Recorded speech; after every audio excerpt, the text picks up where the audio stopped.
Hi everyone, you're listening to the Vialucci podcast, uncensored and completely unedited discussions about life and everything in it. We hope you enjoy the show. I feel I should start off with the advert for the sponsor because I often forget. Why don't we introduce our guests? Yeah, I make sure I don't forget because it's up. And James and Matt. Hello. How you doing, boys? Would you like to explain who you are? Yes, who am I? Yeah. I'm Matt Cheney. I'm a content creation coach, and I run an audio production company called Kult Media. There you go. And James? Hi, I'm James Bishop. I run a content creation education platform and a podcast production company. Sounds pretty similar to what you just said. I'd like to know Yeah. where surnames come from. Where's yours from? Cheney derives originally, it's French, it's Cheyenne, it means heart of oak. Oh, nice. Someone's looked it up. Yeah, I did. Oh, okay. James. I have no idea. Bishop. Sorry, Bishop. boss. Would it just be religious? Bishop? A bishop? Just a roll, like a Cooper. Probably. Yeah. What about Bacon. Kirby? I've never heard. I don't know another Kirby. We're about. I think there's a place in Ireland. I think there's a Kirby. Yeah. place in. Manchester. Isn't there a Kirby? I think Manchester? there's a couple of villages up north around Manchester. And Liverpool okay. as well, yeah. So we're having a podcast get together today. I'll tell you why I specifically wanted to do this because I remember the very, very, very early days of podcasting when there was only a few, when the Ricky Gervais show had just come out. I've said this before, but when I learned I educated myself through audio. I didn't learn how to read in that till I was like 30, but audio saved my life basically. So it meant a lot to me. And when audio came along, it was everything. It was family, it was education, it was everything. So I remember those days, and I remember when they come out, it was so different because you could say what you want, the subjects, and even though there was only a few podcasts, maybe 10 at the time. And as I said, the Ricky Gervais show just came out. And I just thought, this is great. I can't do radio and all that, but I can do podcasts. I can talk and blah, blah, blah. And I went to the BBC, tried to talk to them. They were not interested in podcasting, whatever, whatsoever. And anyway, so obviously podcasts blew up and things.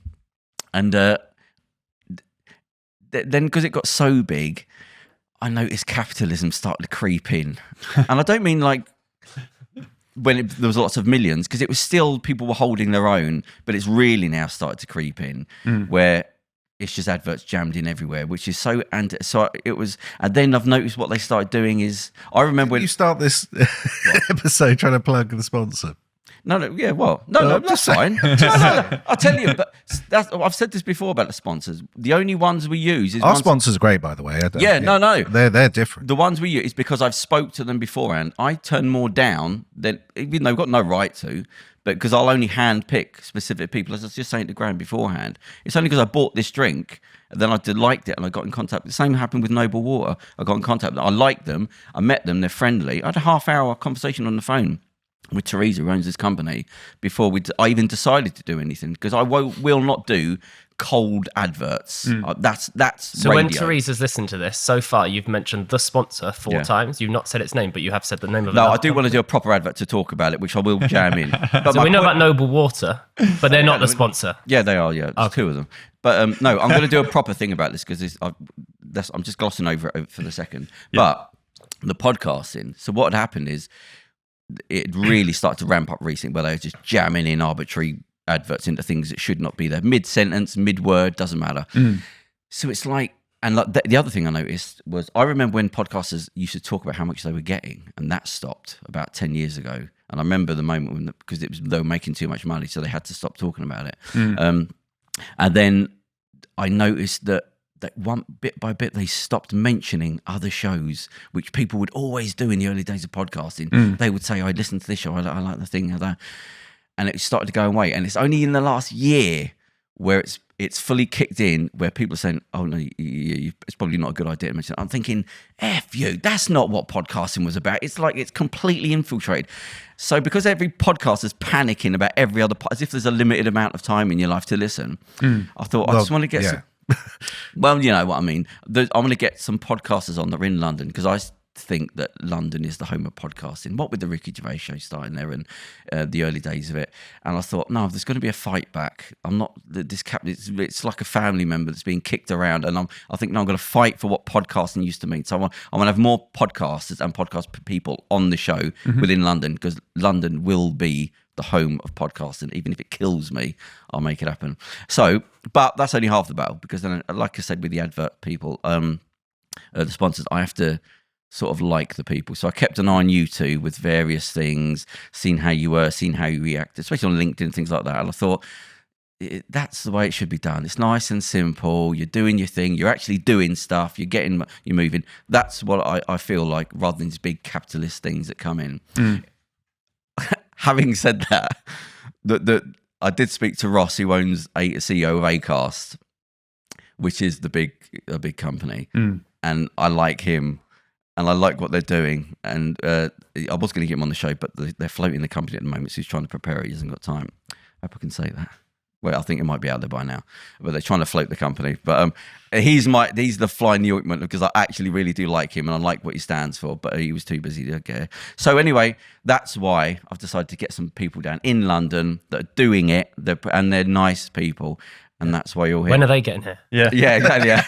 Well, they're running late. So, general thing, what podcasts do you listen to, or have you listened to?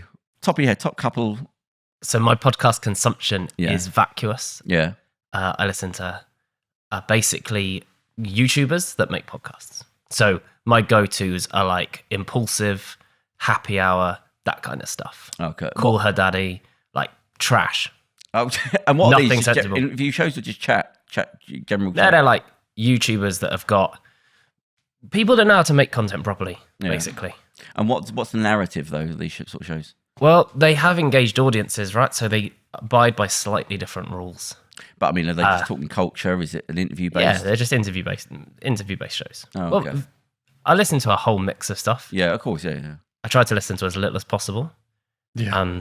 If I'm honest, I listen to pretty much everything on 2x speed.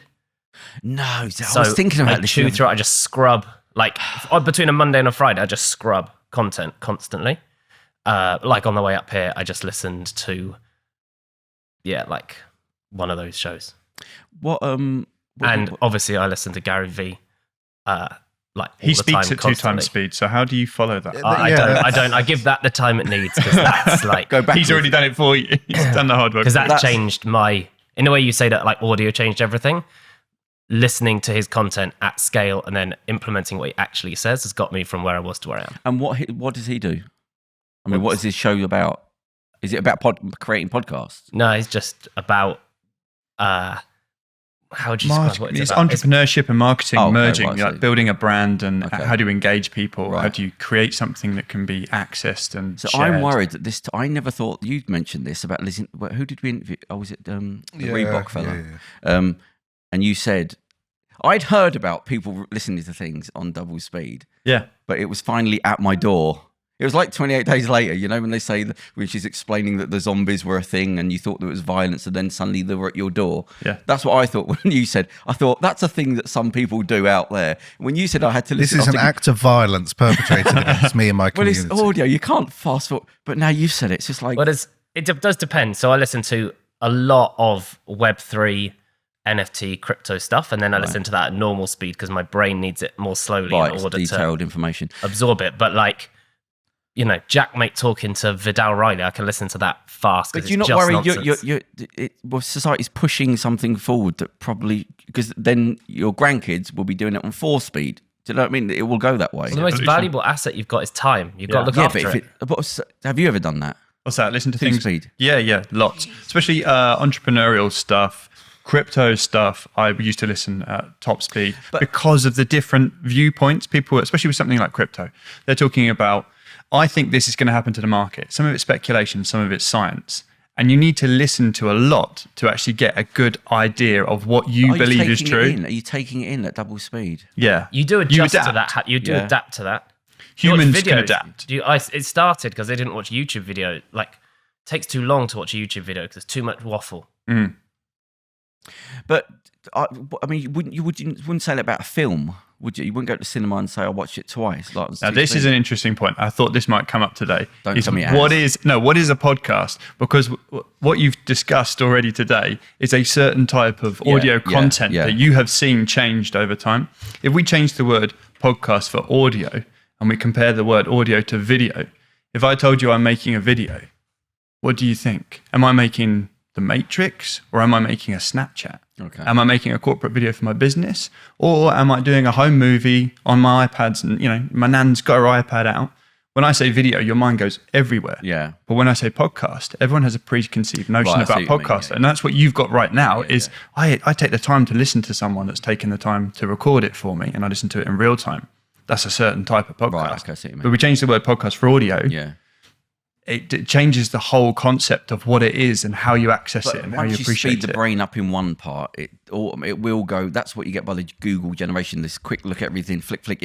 Your brain doesn't hold things just there. It will affect other things. I just have a trouble if I'm doing something. So I'm always doing something and listening or watching something else in the corner, so I'm never doing anything properly, you know what I mean? And like I often put on just like rubbish in the corner so I don't have to focus on it, so I can dip in and out.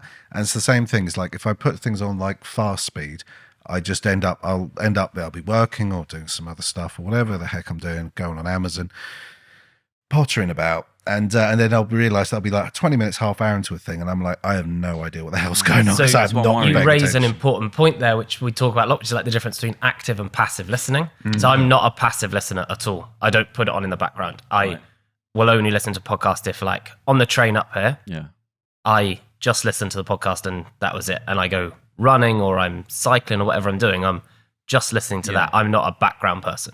Yeah, I don't know how you can do that. I mean, that's a really weird thing. You have to look at the broader picture. I know it sounds like, well, I just bung it on and I got it in the background. You go, but what you're training your brain to do is have no attention span. That really is what you're doing. If you think about the neurology of it, you're you're speeding everything up. But this is where you're going to get anxiety and all these things that come further down the line because you just got... Driving a car didn't give people anxiety, and yet we can move at 88 miles an hour in a vehicle with multiple things about to happen and listen to the radio. Yeah, it's 88 miles an hour. It's specific. It's not a terrible problem now. That's I know when you look at it individually. If you just look back 10 years, what it was before, and then go, where does this go? Where does anxiety and medication go? And you go, well, I said this in the last podcast when I was going down the road and I just sat there in the traffic and I saw all the road signs. There was 23 on one street, and I said, but this is what anxiety. This is where it all comes from. This whole thing about short attention spans is nonsense, right? TikTok they're short videos. You get stuck in the TikTok hole for an hour and a half. Like, that's got your attention. Like, there is no way you can tell me that there's such a thing as short attention spans because you're stuck there for ages. No, yeah, I think like what you was talking about when we say audio and it means a broad thing. I think short attention span, I don't mean specifically like you can't listen to anything long term, because it's if you think there's a reason why people don't read articles anymore, on the whole, especially the younger people, because there has been a shift in general attention span. People do not read things. It is just a headline. Who was I talking about? I was talking to a marketing guy the other day, and he was saying how things have become tighter and tighter and tighter with what people see and how long you've got to see them click on. And he said it's now half a second. It's not a video anymore. It's got to be an image. The image has to be a limited amount of colours. And I was thinking, but that's what I mean by limited attention span. People there's nothing long form. I think you just get bombarded with so much information and so much text. I was thinking about this the other day. I was thinking how much I actually read, how many articles, how many things, how many, headlines, blah, blah, blah, just constant. I mean, that's what the internet is. It's a lot of video and sort of audio, don't get me wrong, but it is mostly text, and you are just reading an awful lot and processing an awful lot. Images and a few words. Yeah. What would you read? What would you read out of an article? If you were going to read an article, what would it be about, and why would you read it now? I don't know. I suppose something. What did I read this morning? I read lots of fun things. I read about that shooting in America. I read about... Why did you read the article? Because I didn't know anything about it. So your inquisitive nature took you to something instead of getting a 15-second TikTok clip. You went, I'm going to read this because I want to learn in greater detail, which I think is what we've all highlighted, is there's a scale of consumption. Yeah, because the TikTok thing, so I went to a whole rabbit hole about drones. But it piqued your interest. You'd committed. You'd said, right, this subject matter interests me enough that I'm going to dedicate your full attention. You can't be walking. You can't be doing anything else with an article. That's it. Yeah. Read the words. If you don't read them in the right order, if you're dyslexic, I have a little bit of dyslexia. If I don't concentrate, it just makes no bloody sense. Yeah. So I have to really commit. So with something like TikTok Or a good example is Blinkist. Nice. It's an app that takes leadership, or they take all sorts of books now, and they condense it down to 15 minutes in audio form. Is it a podcast? No. But what it does is it starts that line of inquiry. So I'm going to listen to that 15 minutes because I've got 15 minutes and it doesn't stop me exercising, walking the dog, cleaning the house. I've given them that 15 minutes, sort of divided attention. Now that might spur me on to go and find the people they talk about. Maybe I'll watch some YouTube videos, 13, 14 minutes. Maybe I'll listen to a whole conversation on a podcast, 45 minutes to an hour. Then I might buy the book. Now that will take me 4 or 5 hours plus to read. It's part of that consumption ladder. Yeah, I don't actually, in terms of, I know I'm going about attention, but the TikTok things, I don't class that as the same thing. I think that's just a type of entertainment. It's designed to be that way. I know people equate that with it. I don't think that's it. It's like I was on YouTube about 6 months ago, and there was a Twilight Zone episodes, which used to be half an hour, whatever, and they've now edited all down to like 5 minutes. You go, it's not a big problem on its own, but it's another little thing in society that you've removed. Well, I don't want to see the boring bits. I haven't got time to do that. So, do you want to say something? No, yeah, I was just seeing where you were going with what you were going to say. Because, for example, if you look at YouTube as an example, they're playing the algorithm, right? Like YouTube more than anything, that tends to be a game of how do you play the algorithm to get the best results possible, and they keep changing that, right? So it used to be daily, then it was then they make it like 10 minutes, then it dropped to 5 minutes. If you watch a big creator, you can pretty much see, like I'm talking like a Logan Paul or a Jimmy Donaldson or someone. You can see how the algorithm is changing based on how they change the content that they're making. It's shifting all the time, right? Is it? So yeah, like if you look at podcasting, I actually made a video yesterday on this topic, which is the idea that Apple Podcast Connect shows the most important piece of data to me in podcasting. The one my go-to is, what's your average consumption percentage? I don't care how many downloads you get. I don't care any of that other stuff. What's your average consumption percentage? I.e., how much of an episode are people actually consuming? Yeah. And I was making a video at this because so many people don't know what it is or where to find it, or even that Apple Podcast Connect has data points. And I think that podcasting and lots of the other content stuff, there's so many essentially conspiracy theories now. So like, I don't want to condemn you, but you went, oh yeah, short form and then anxiety. Give me, please, some evidence. A, I don't agree with any of that. And B, can I have some evidence? Because I just don't, like, book sales are as strong as they've ever been. Medium is on the rise. Things like Blinkist are getting stronger. People chew up Netflix like it's going out of fashion. Like, oh, let's just make 8 episodes of this thing. Joe Rogan is the GOAT, 90 million downloads a month, 3 hours plus every episode. None of this, as I can tell, is short form, right? So I'm not sure. People are spending, like I said earlier, in a TikTok hole for hours. Like, there's a lot of consumption going on here. And so for me, when I look at an average consumption of an episode in podcasting, you can kind of learn a whole bunch of stuff from it. And one of the things that's happening is there's choice. That's really what we're talking about here, is that, yeah, attention's one piece, but choice is another. And then the base standard of quality that someone wants is increasing because there's more choice. So you're saying about like, okay, maybe it's edited this way. I'm like, yeah, sort of the algorithm. When we look at, so I made this video, like I was saying yesterday, about average consumption. First of all, this is where it is. And then what can you learn from looking at that data? I'm in a position because I have a production company where I can show you videos where people don't edit anything and videos where we spend a week editing an episode, where we have shows that have a £30,000 an episode budget. And I can show you the results of a £30,000 an episode edit and a £0 an episode edit. And you can see a straight line across the top, because we have heroes, we have villains, we have an element of risk, we have obstacles, they overcome the obstacle, we drag the listener to the end of the episode, we hook them into next week, right? We reference last week, like we do all the stuff you need. And I can see what happens if you spend nothing and there's a just downward line, right? And so I'm bringing evidence, I think, through these simple data points is what's really going to help creators and kind of get round the, as I said, I've started referring to as conspiracy theories because I just don't know a better way of putting it. Conspiracy theory being what? Being just like, all this nonsense people are talking about, like what works, what doesn't work, why it works. Just like, There's just choice. But everything works. Everything works. There's always something for everybody, more or less. There's going to be people that only like long form things. Going to be people like short form like things. You don't read because you don't like dyslexia. You don't like dyslexia. You don't read. I make a podcast about neurodiversity. It should be better than that. Yeah, because of dyslexia. Yeah. You clearly quite like reading. I Comic books. I can read, but I don't. Yeah. I like the fact that, the secret, I think, is that you need a good idea. So many people think platform first, idea second. So, I'll start a podcast. What should we talk about? For me, it's like, okay, what's a really good idea? Okay, now how do I tell that story on TikTok? How do I tell that story as a podcast? How do I tell that story in written format? How do I tell that story as a cartoon? Same idea. Differently depending on what platform it is. Yeah. Yeah, okay. Not this we came from a world of the let's make a piece of content and chop it up and then put it everywhere. Yeah. No, do it the other way around. Come up with an idea and then make it platform specific. Is there any new platforms that are coming out? Like any new? I mean, Acast to me is new but what that's is not a platform? That's a marketplace. I that's suppose, an ad exchange. But I mean, in terms of where you would place podcasts, no, there's the same. Like, is Instagram? Can you put videos on Instagram now? I know they were short.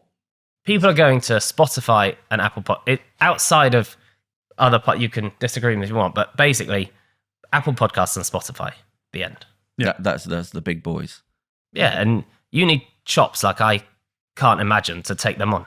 Wasn't iTunes? Was it iTunes? No, was it YouTube? Was supposed to be doing something with podcasting, but then they dropped it. Like YouTube takes Google Podcast exists, isn't it? And that's owned by. What was it? Google Podcast exists. Amazon Music exists. And YouTube are trying to work on the video. So Spotify have allowed you to add videos now to your podcast, right? So YouTube went, which is Google, same, said, okay, we're gonna make more of this podcast thing, right? There's lots of, to your point, Matthew, your point earlier on, what is a podcast? Right? Like I watch loads of podcasts, loads of them, because it's where my go-to to find the thing. And I think YouTube are, tapping into that. They're like the third most visited website in the world now, aren't they? You've got what happens to Vimeo? Why is that never spoken about? Isn't that Vimeo's still there? It's just again another distribution platform. They realised they weren't going to get the volume of search, right? And so I think they basically pivoted their business model more towards independent, sort of like art house creators. Yeah, high fidelity video. Yeah, you don't get better quality, isn't it? Wasn't Vimeo supposed to be for high quality? Better. Yeah, it was easier to do high quality. There was something. Remember? They were level pegging for a long time, like you say. And once YouTube started to get the bulk of the consumption, and do you have to pay to be on Vimeo? They have some paid for services on it, premium. But it's a free. You can sign up and post. Would they be limited? No. You can do like customized players, and it's more like if you know what like Wistia is or a Loom or something like that. It's more down that end. So like, for art house video creator, they might put their stuff there and then embed, like use it as a place to embed. If you want to put your video on your own website, you might host it via. Yeah, it's like more hosting, I suppose. Oh, okay. No one's going there and searching like they're on YouTube. Where's MySpace? Is it still a thing? I don't know. I have no idea. Is it live? I don't even know if it's live. Kerem, but I think you hit the nail on the head there. It's about searchability. So it doesn't matter what content you create. If people can't find it, it was a waste of time. Yeah. You can spend 33 grand an episode. But if you don't also have a marketing strategy for that, and with that in mind, you then think about the audience, and that's when you start disseminating the content a little bit more, right? We know why you've done it, what the idea is, you know what it's going to look like in multiple platforms. We've created it.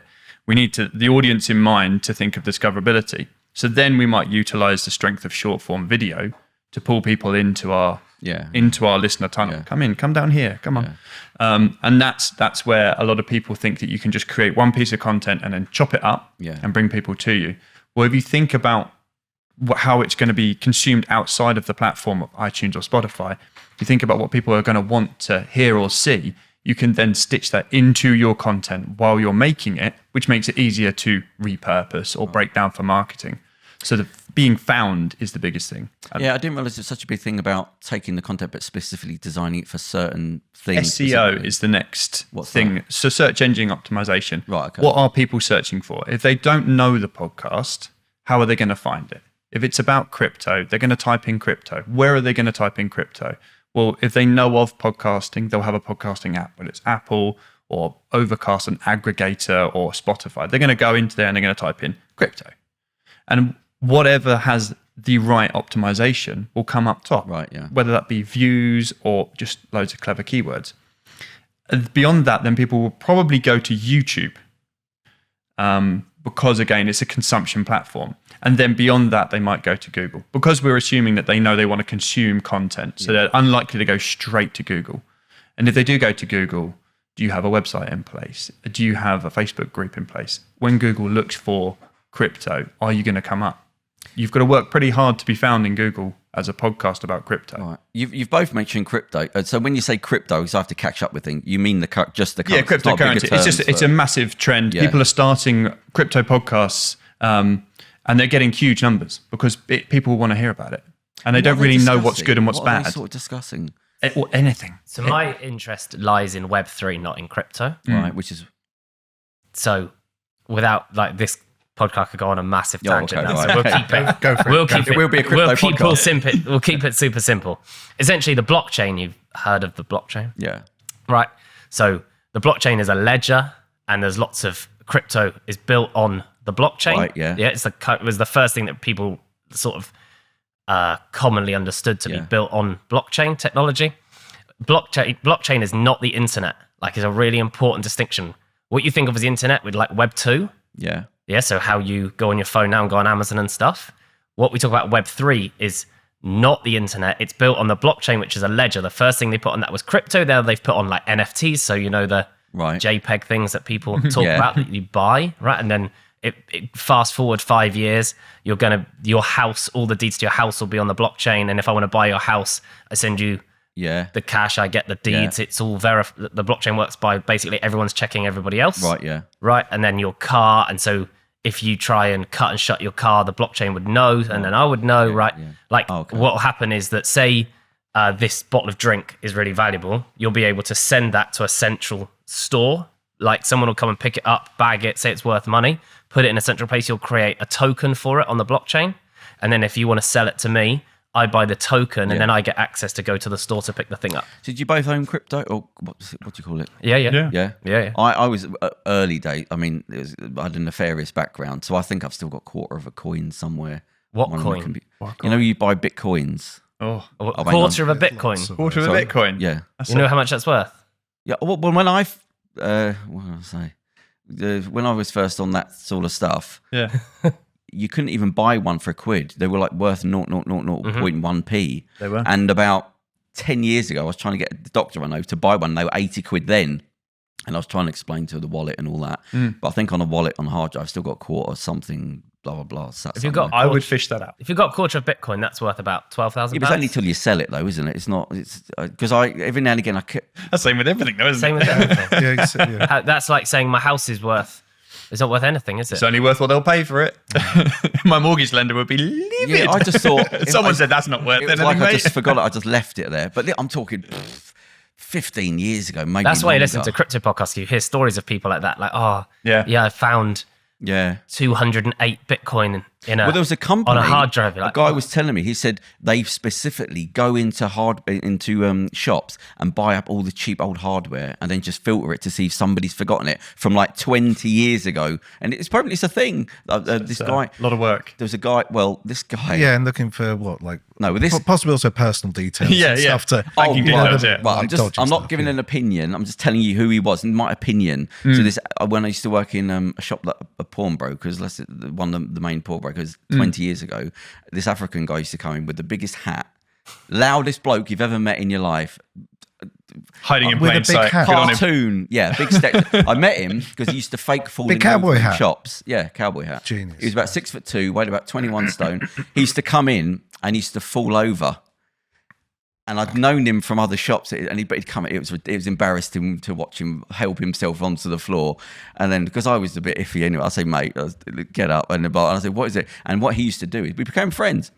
He used to buy up digital cameras when they were first, and old cameras. Right. And he used to buy them all up, and he used to sell them in Africa for like a lot of money. Okay. And then he used to do other things, blah blah blah. But Yeah, he started doing things like that, but he branched into. He was the one that told me. He said, "No, I buy all these because some have these Bitcoin things or whatever." However, he explained it, and he said, "I sell them to a friend," and he goes through all the things. But it's only years later I heard that was a thing. But that was like over 20 years ago. He used to do it. But this guy, he used to come to the club that I worked in, and it was like a cartoon character. Wherever he went, he was so loud. And I went around his house once, and it was like a porn set.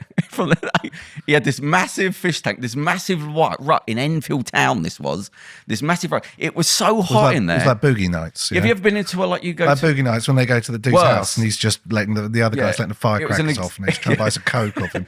It was an exaggerate, and he was a nice guy, but his house was like an aquarium. The heat, when you'd walk in, you'd go, I literally can't stay in it. And that's heat. It was just the way. And he had a fish tank in a small flat. Must have been 7-8 feet long. It was like a cartoon character. And there's other stuff. I wish I could tell you, but I can't even, because I don't know about the for an animated series in the future. Yeah, sometimes you meet the people and you go, "Oh, that's a cartoon character. He's in his own little world." And people would meet him and go, "Is he for real?" I go, "Yeah, but it's great. In fact, talking about unusual characters, I was saying this the other day. I was listening to audiobook recently of Jim Henson, right? The Muppets people. Would young people know what the Muppets are now? Yeah, are they still a thing? Almost still a thing. Yeah, every few years they make a comeback. Yeah, I think Disney Plus are planning a new show. Or something. But it was fascinating because I hadn't realised how much of London, because they were doing sort of like states things in America over here, and they were well known on adverts and things like that. They hadn't done any movies. It's only when they came to England that they had the BBC One show that used to go out before Top of the Pops, and it became really big here, and that's when they got the movie here through L Street, which then made them big in America, and they went back there. But it just, a guy that was just in his own world. I make puppets and I make fun things, and it's not about money. He refused to ever talk about money. People always don't know how much you have, and he said, that's anti everything we are. He said the quality of the thing has to be, that's all I care about. I don't want to know about the money. But yeah, just a guy that's, no, I just do puppets. I don't know the way the world works. I just do these things.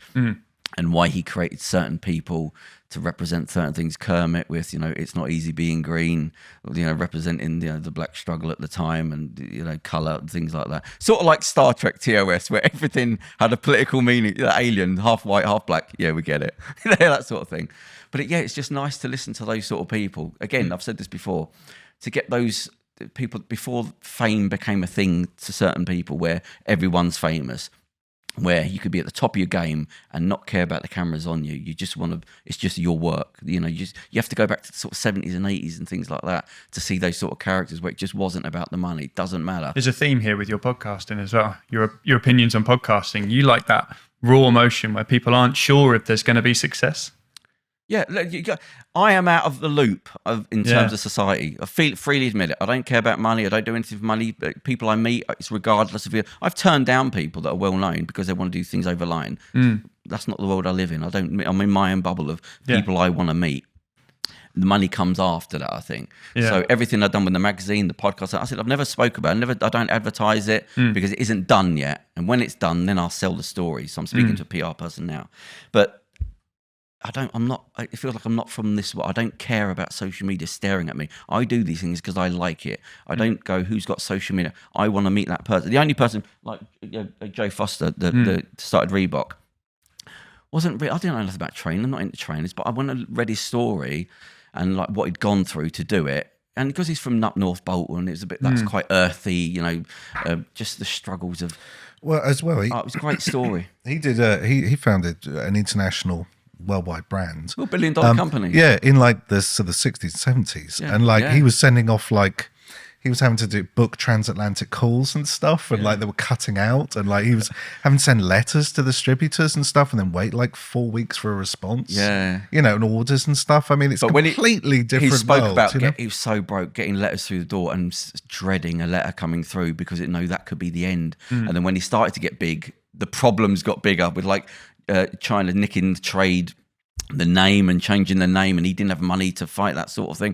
There was even one bit where he had to get a bit of machinery up into a building, and the floor started to give. The shoemaking machine, the floor started to give.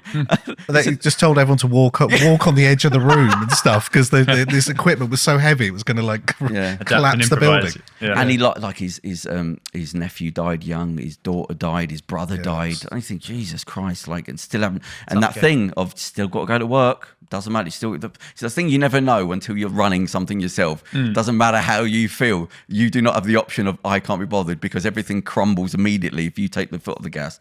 But he was just a nice bloke. I had to say to him, like, you started Reebok and you just sat there, just a nice bloke, came there with his missus, sweet as anything, nice guy.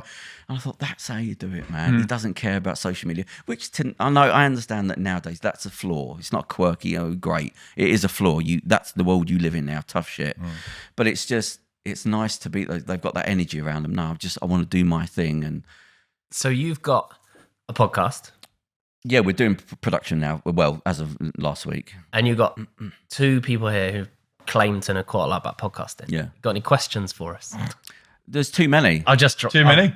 Too many. I just offered up your brain. No, because I've seen what you've been doing probably for about 6 months. I've seen things, and I just keep an eye. I'll watch because I like what you are, which means I like the way you communicate, which is why, because of dyslexia and things like that, or it's why I have to meet people because I can't do things over line.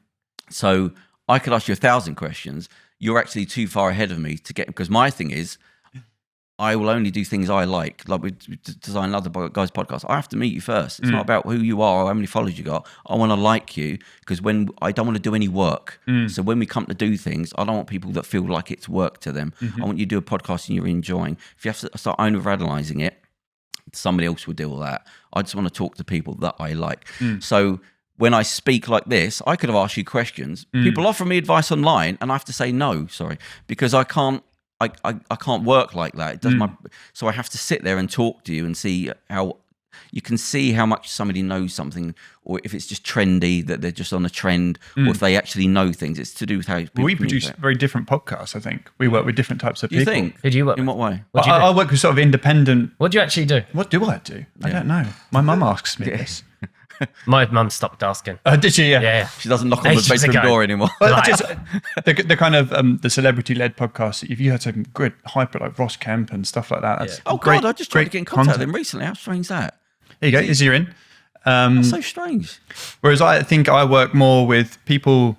I specialize with people that don't think they can be a content creator. Yeah. They'd like to, but they just don't. I don't know how to talk into a microphone.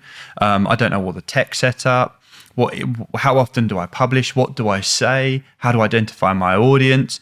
And I work with sort of small brands and businesses to identify that. Whereas I think you are more of the slightly different to that. slightly different, yeah. So I started a production. Well, actually, we had a studio in Old Street, and then which we were doing basically marketing work, and then I set it up a bit like this so that we could make content for ourselves, and it was in a co-working space, and people would walk around and go, oh, could we borrow that for an hour? And it turned into a studio. We made loads of stuff. I had previously worked in sports documentary television, so I knew lots of sports people and agents and stuff. So had some contacts from that helped us make some high profile stuff, whatever. Then we discovered that podcast production is a nicest way possible to everyone here. It's a complete mugs game. Like, the problem with podcasting, not the problem, one of the challenges of podcasting is this, right? 99% of the industry is hobbyists. So 99% of the money goes to fewer than 1% of creators. So that means that most people are trying to create something from nothing. From a production or business perspective, it's really hard to make money out of no money. So, right? So what ends up happening is, and 93% of people give up after 7 episodes for one of 3 reasons. Yeah. Right? So that means there's quite a lot of churn down the bottom, and people think it's low barrier to entry. I can just sit here, talk, it's fine. If I think it's interesting, someone else must think it's interesting, which obviously isn't true. So you end up with loads of people down one end and then an elite few at the top because they're taking the money and nothing in the middle. So we tried the making money out of no money thing. Like, how do you help someone make podcasts for 100 quid, 200 quid, whatever? It's just, that's not a business. Like, if you want to pay people for their skill, like a good podcast editor wants to earn £50,000 a year because it's a skill, like that's what they cost. And you can't make that on £100 here, £200 there, because the time it takes to post-produce and edit and blah, blah, blah. Even if you're doing the most basic thing, it's just still too slow. So we ended up making shows, like imagine during COVID, studio wasn't quite as busy anymore for quite a long time. And so we ended up making shows for the elite 1%, if you want to look at it that way, right? Where there's actually money. So our work comes from the likes of like Sony or Spotify, whoever it might be. And then we realized that there was an opportunity to take. So what you do is essentially the education at the beginning. So like, I want to start a podcast. And that is there's so much of that work, but there's also so many people doing it.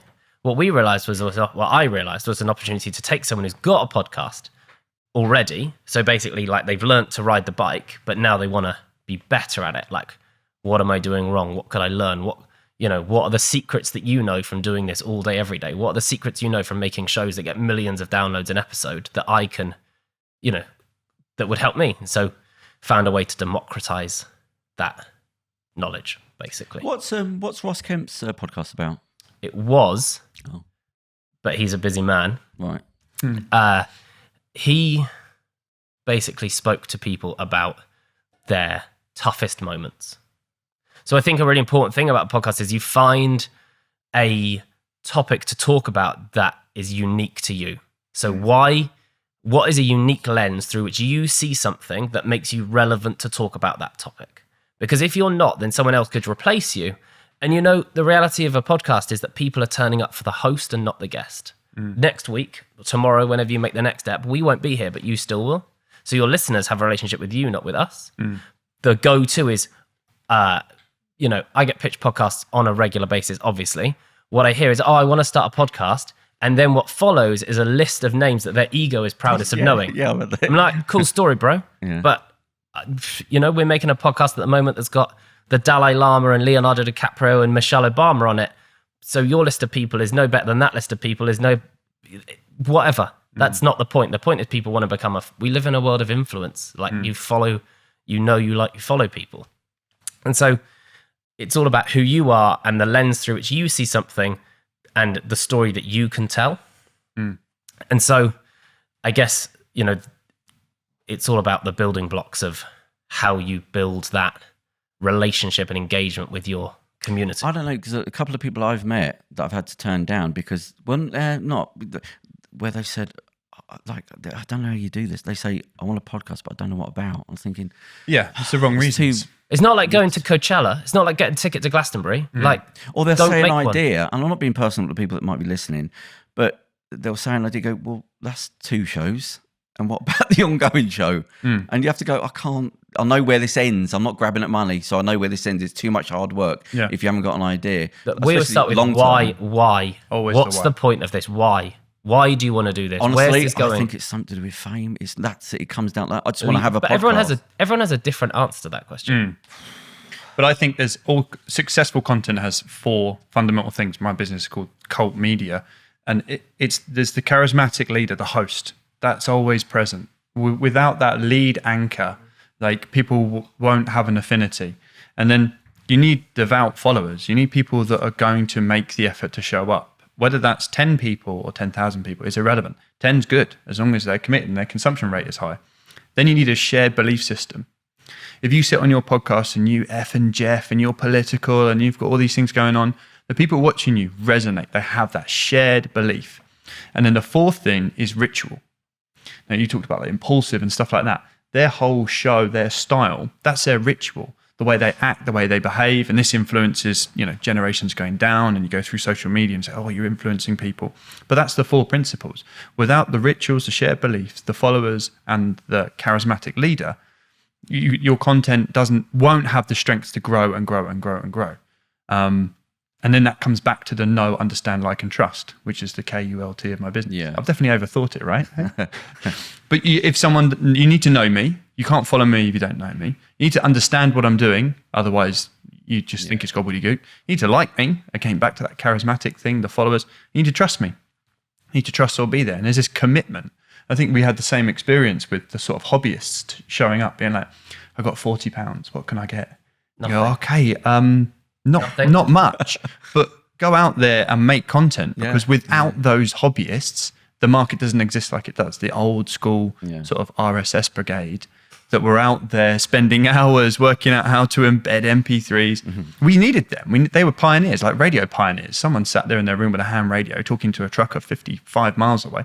That was radio contact and CB radio and stuff like that. And the same thing, it's evolved, but you need those hobbyists to make it look buoyant. You go to the homepage of our website, OneFinePlay.com. Yeah. Thanks, buddy. Yep. It opens with, it just says, it's not a podcast, and then the word changes and it's like, it's your purpose, it's your mission, it's your like business, it's your brand, it's your platform, it's all these different things. It's like, people get too bogged down. Like I was saying to you earlier, idea first, platform second. It's just one of many distribution platforms for ideas. Yeah. And it's... You said you did a podcast, Neurodiversity. Was that you specifically, or you mean you were doing one that was... Well, we make a podcast on... But I mean, are you a host on it?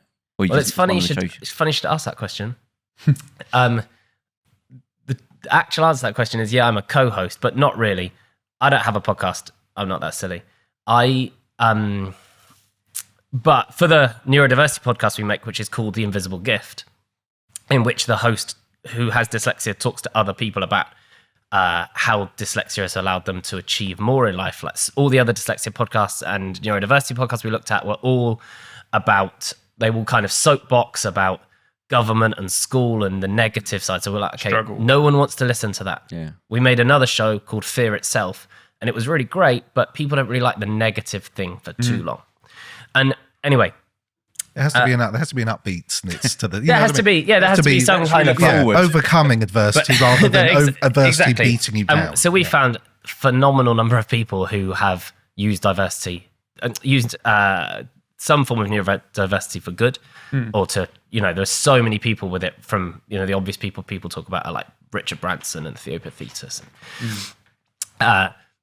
Anyway, we record the intros and outros and signposts and ad reads and all that stuff afterwards, and then it goes in, they record the episode, then we go into post, do editorial, write scripts, record that. But obviously Andrew, the host, really struggled to read the scripts because of his dyslexia. So I became the co-host. So we now do this like producer-host combo where I basically read what the notes are and we just chat at the beginning of an episode and it gets bolted on. So yeah, technically I am the co-host. You interview people on the, do you? He does, yeah. Oh, he's okay. I about 6 months ago, because I'm constantly, since I knew I was dyslexic, and it's bad.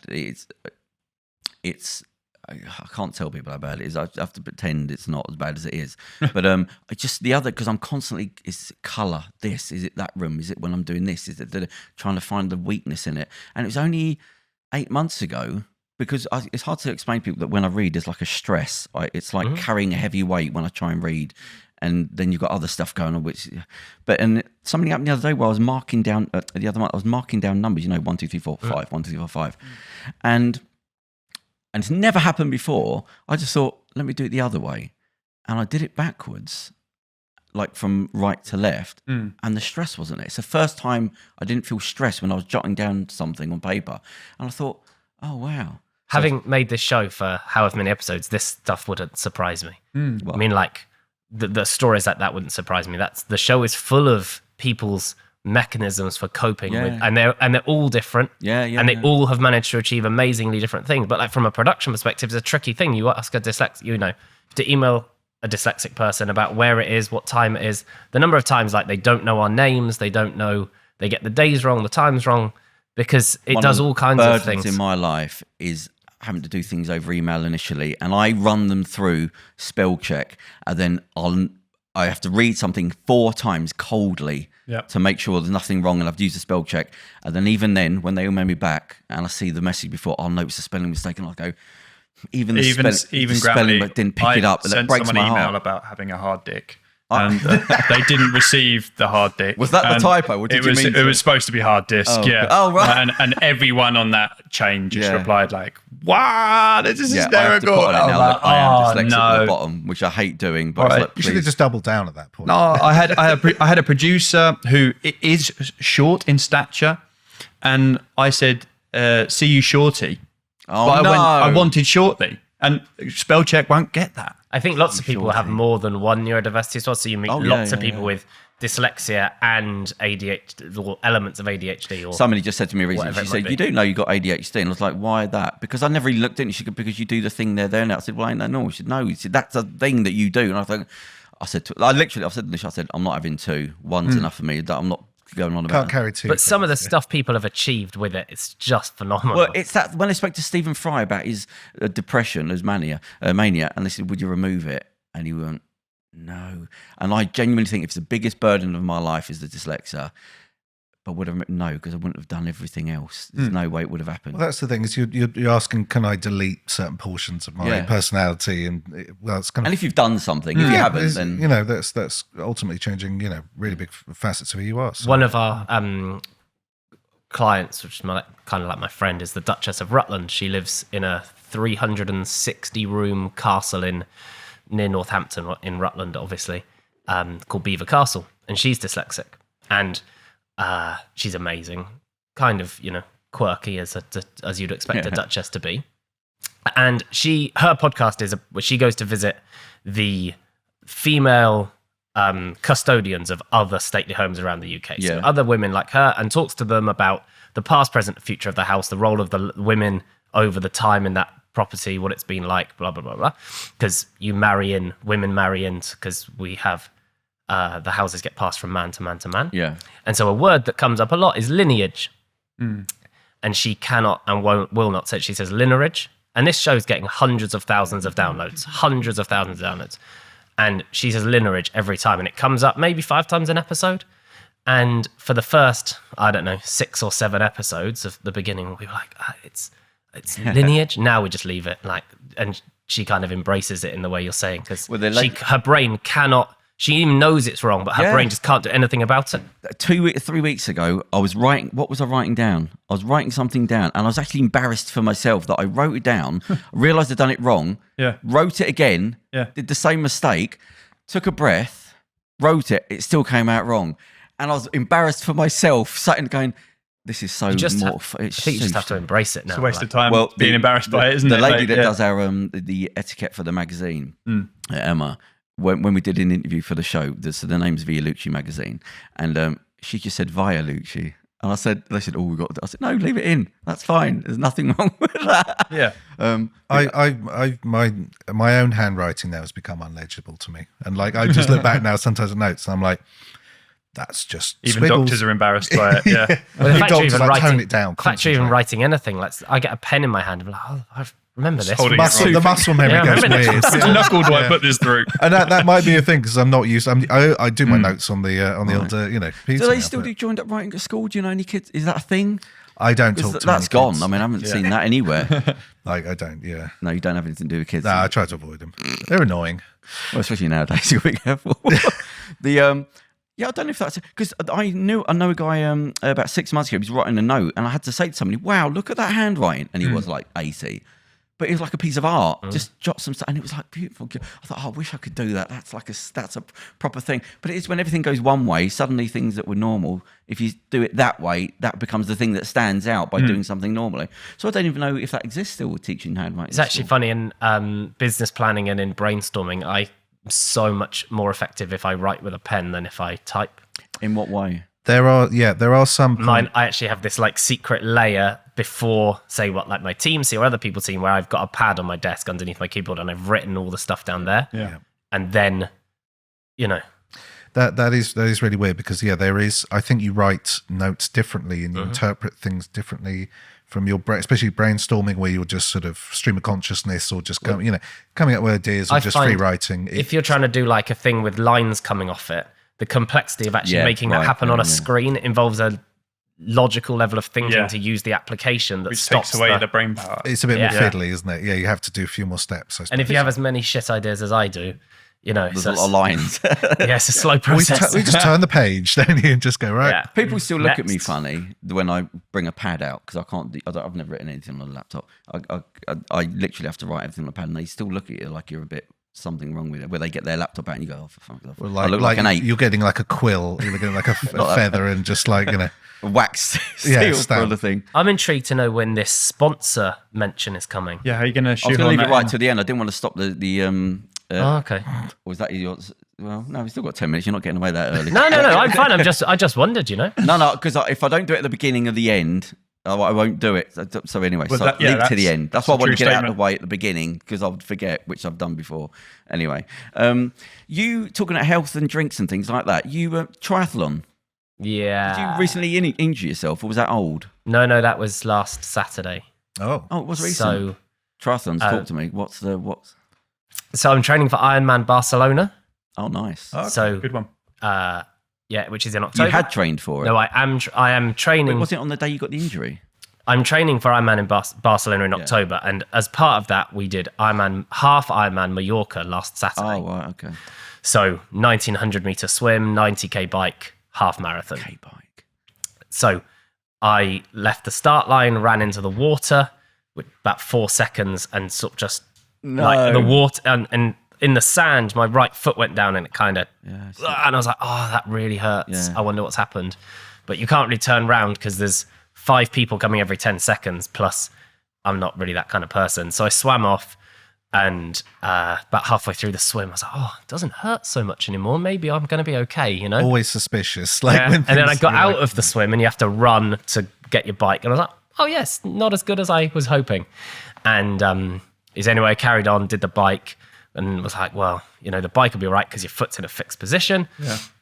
Got through that. I was like, the run could be spicy, but we'll see what happens. Anyway, I got the run done, and now I'm just paying for it. Oh, and are you in pain? You just got to keep off it. Just got a good walk for a bit. Yeah, we're just trying to be. The hardest bit is not using it, not being able to use your foot. foot. I want to get back to training and do more stuff. So, talking of cycle, I've got from my horrendous background, I've got a fun. I was once on a bike I found. So this is like homeless days when I found a bike, and okay. Yeah, I ran away. He was looking just for find the owner. bikes. He was riding around looking for the owner. No, I was just. But also doing. But it didn't seem jobs. weird. Yeah. It was like, well, as a bike, but it only had one pedal on one side.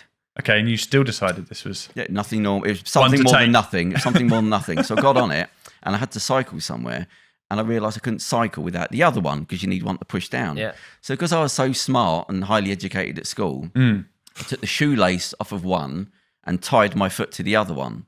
Right, hadn't thought any problems yet. Okay. Until I was cycling, and then a car came, and I had to put my foot down, and I tried to lift my foot, and it was attached to the thing, and the whole fucking bike went over. And as I hit the floor, I thought, oh right, yeah, I can't take my foot off the pedal because I've tied it to the bloody thing. Just one of them. I constantly those shoes, the shoes that clip into the pedals. No, this is old. This is like 25. I mean, like now you have those. Oh right. Yeah, your feet clip into the pedals. Oh, I don't know. Well, you learn to ride with those at whatever point you learn, and everyone goes through that same process of forgetting to unclip their feet faster. You do it once, right, and then you always remember. I feel a little bit better. I don't feel as embarrassed. But I like to throw these stories out. Just imagine you lying on the side of the road. It was at night. A bike over you, lane. slowly trying to drag yourself into a ditch. But it was the immediacy of like, why did I not think that was? Obviously, what was I thinking? Yeah. Have you ever got one of those e-scooters? I got one. No, I got one yesterday for the first time because I had to get from where I was to where I needed to be. Obviously, that's why you have to travel somewhere. I was about to say where I was about to declare where I lived, and I just thought, anyway. Yeah, I reckon it's quite easy to injure yourself on one of those. I know a guy broke ribs. He hit a lamppost. It only does 12 k's an hour, but they zip. Like you see them when the motor kicks in, and they're coming towards you though. Yeah, I know. Like doesn't matter how slow you're going. Yeah. I was riding with my dodgy ankle last night, thinking, I could really hurt myself. Don't let it in. You do some real damage on these. You're like, wow. I wonder how many times I have to ride this till I end up in hospital. I saw the one wheel thing. There was a guy on one wheel in Tesco's going up and down the aisle, and once I saw that, it put me off people that have those sort of things forever. Because the thing, I've said this before, you're held in by your experiences. I know you think you're you, but you're held in by things that are going around you. And when you start using wheels all the time, you're going to have you're going to start knackering your legs. My mate built one. This was like years ago before e-scooters and any of that nonsense. Yeah. And he just fitted a motor to a skateboard. And then it sort of cut in, like you go a certain speed and then the motor would cut in. Right, yeah. And it would go like, I think it was off a bicycle. So it could go like 24 miles an hour. Yeah. And it was ridiculous because he'd be like skateboarding. He did this when he was like 19 or 20 or something. And he'd be skateboarding and then the motor would kick in. It would go like, and like he would fall off like every 10 meters. And he did this like every day for like 2 years. It was just, and he'd just fall off and crack his head. Like no, you got to walk. You got to use your legs. Otherwise, you're just going to wither away. I'm glad that I don't see those uni wheels or whatever they're called so much because you've seen them everywhere. And older people using them as well. Which I thought, well, you got to keep your legs in use. I did see an old man with wheelies, and that was I have to say though, creepy. So like quick. Like there's one right round the corner from my house. It costs like £2 to get for 15 minutes. Faster than the bus, cheaper than the bus. Yeah, that's what scares me. Like, if I got on one, I'd love it. I'd love it, and I'm scared of loving it because I know it works. It works on every app. But then I took the first one at was last night about 11 o'clock. And I was like, okay, hardly anyone's around. If I fall off, no one's going to notice. And also, I wonder how much of a knob I look riding this. Right, thing. let me go past the glass test window. It out. You're going to test it out. Just yeah. Do you? Where do they charge? Do you drop them off at charge points? I don't understand how it gets charged, but is it some? What do you call it? It's just like it's like just in a parking bay, basically. But I don't know how they get yeah, maybe they are solar. That's a lot of power to. I don't know how it works. Oh, okay. Yeah, I'm not that trendy. They just appeared, didn't they? Mm-hmm. They were just there one day, and you're like, wasn't that a South Park episode? Yeah, that's what I'm thinking of. It was literally like that. You do have to put your driving license in. Oh, there's a keyboard. Oh, you have to have a driving license. You have to download the app and then put your driving license in, whatever. Like, is that because you have to be on the roads or whatever? And they're technically, I think so. They'd like that you've been on the road before, yeah. Well, they're going to. I've said this. They're trying to get everybody on bikes, but the government will not lose money. So the second there's enough people on bikes, they'll start off with £1. You pay tax £1, then it'll be insurance, blah, blah, blah. And then just skip ahead, like I keep saying, skip ahead the 20 years and you're paying 50, 60 quid for your tax. But it's the same. Then, and the parking spaces for each bike will be the same amount of money. Fines if only for bikes. It was like the Netherlands, where life is much more sort of sensible and people nick less stuff there. But I'm talking about cycle lanes here. But like the cycle lanes, the whole city, all the cities are designed for that. Why did we talk about Netherlands the other week? Because it's just an awesome place. No, was it the drug? Something's happening with they're banning tourists. What do you mean they're banning tourists? You have to have a residency. You have to have proof of residency. What, to go to Holland? No. To go to Holland. To go to the cafes. Oh, you have to live there to go into the coffee shops because of the... Yeah. Well, they just don't want drug tourism because it's terrible. If you've ever been to the red light district of a Saturday night, it is like a war zone. And I'm not kidding. There's helicopters hanging overhead. There's riot police lining up the sides. It is... Who's the British mayor, the London mayor? Sadiq Khan. Yeah, I just listened to the interview. He's in New York now learning about the drugs thing, how they did it and how they implemented it. Like he's over there thinking, does this work? Like he's literally there now figuring out how do you implement it over here. He's sort of banging the gong on sort of legalising, well, not even to decriminalise, but actually legalising cannabis. And he's talking about how London, the possibility of having sort of legalised dispensaries in London. Yeah. I think this is as close to the Joe Rogan experience as I'm ever going to get. I think so. We've arrived, mate. We've arrived. We've made it. Start talking about DMT. I haven't touched my mic enough. I need to touch my mic more. That's what they do on Joe Rogan. I don't know why I don't like his show. Well, I say that there's a lot of shows I don't like. I'll tell you, Joe Rogan, I listened to his first show when it first came out, and the audio quality was so bad that I didn't go back for a very, very long time. And now they're so long that nobody got time for that. So I haven't sponsor. I remember him saying they had to get rid of it because like you couldn't get guests because it was like a vibrator or something. Yeah, when he started, it was just like outside the gym. Yeah, just come out of the gym, and he is phenomenal. Like whether you like him or hate him, like his content, whatever, he's phenomenally good at his job. Yeah, like nice. He sits at a nice impartiality, but and there's only a couple of people that run the whole thing, aren't there? He's got the other fella, and I think there's one person behind the scenes. There's always a producer. Yeah, but I mean that's it for what you've got. That's why I like podcasts. No hassle. I suppose that's all. It's you say no hassle, but I imagine you've created some podcasts that have been absolute hassle. It's a piece of string, isn't it? He spends all day with his guests. Like they arrive at the studio, he shows them around, he tends to do an activity with them, then they'll do the recording, then they go for dinner. He goes for dinner and things like that, yeah. That's clever, yeah. No, Make a day of it. Makes sense, doesn't it? You think you'd lose a lot, though, because you're having to dart around conversation, surely. I wouldn't know what I'm sure you don't need to relax them. I mean, most of them are celebrities. I don't know what the payoff is. Unless it's just socially, he likes to do it. I don't know. I ran a studio for a year, and the number of people that you meet, and they would arrive, and you'd be like, I thought, and famous people, like lots of people, right? And you'd be like, I thought this person was going to be all right, but they seem really uptight.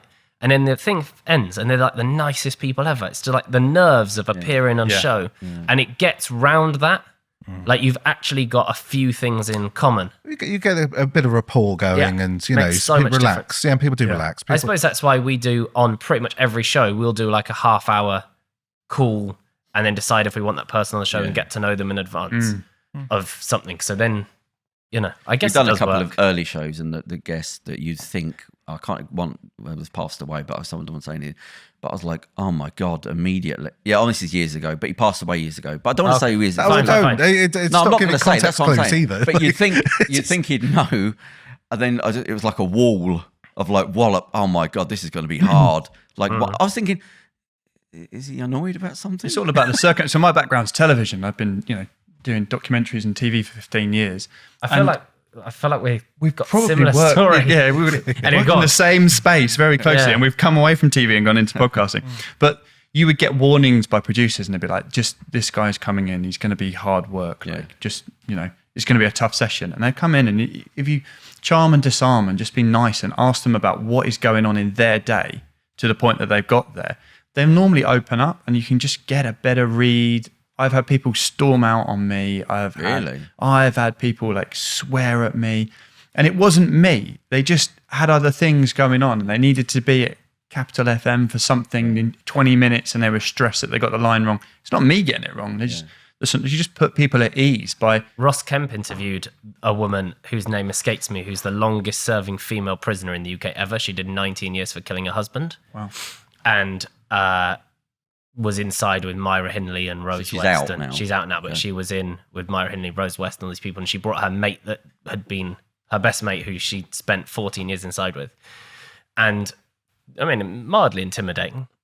But she was like hard. Like you'd think she was amazing, had all these stories, but in her head, it looks so different than it does in your head. And actually getting that person to relax. Yeah. And I mean, one of the reasons that some content goes on and on and on is they don't actually open up till an hour into the chat. That's what I spoke to you about that. We've got to do over an hour because they don't, no matter what you say to people, they just, especially when you say you're unedited, I've had people not want to do it. I was like, well, you're not racist. What's the problem? But they're just so panicked when my agent this, they go, but you're just a human being. I can't deal with that. I can't that's talk. the nature of the beast, isn't it? We had a phone call a couple of weeks ago, and I said, because you said I'm not for editing. I don't think there's any point editing. And I said I've got clients that wouldn't produce content if they didn't have post production. Yeah, they need post production to curate their message. It's actually when I spoke to you, it changed my mind. Why didn't you edit? Can't be bothered. It's too much work.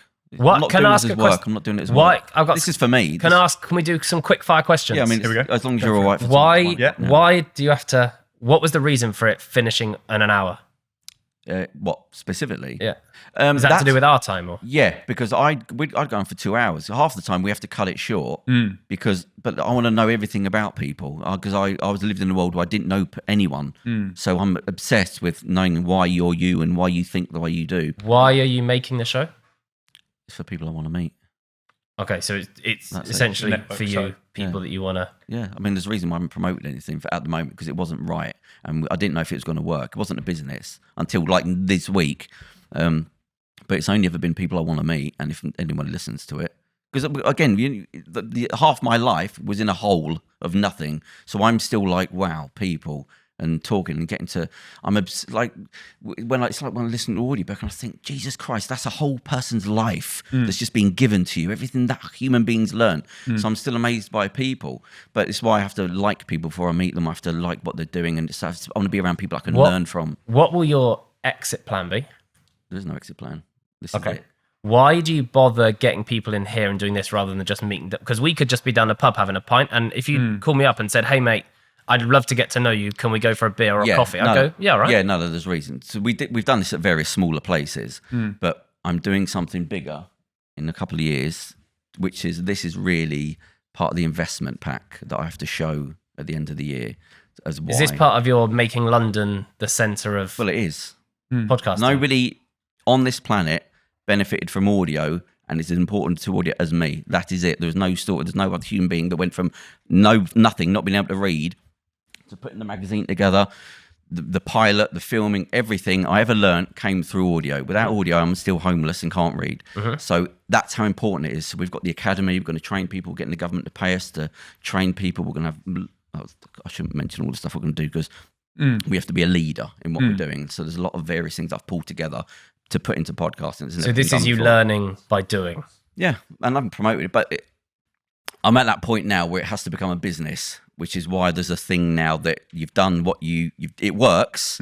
Now you've got to do that other thing. What works?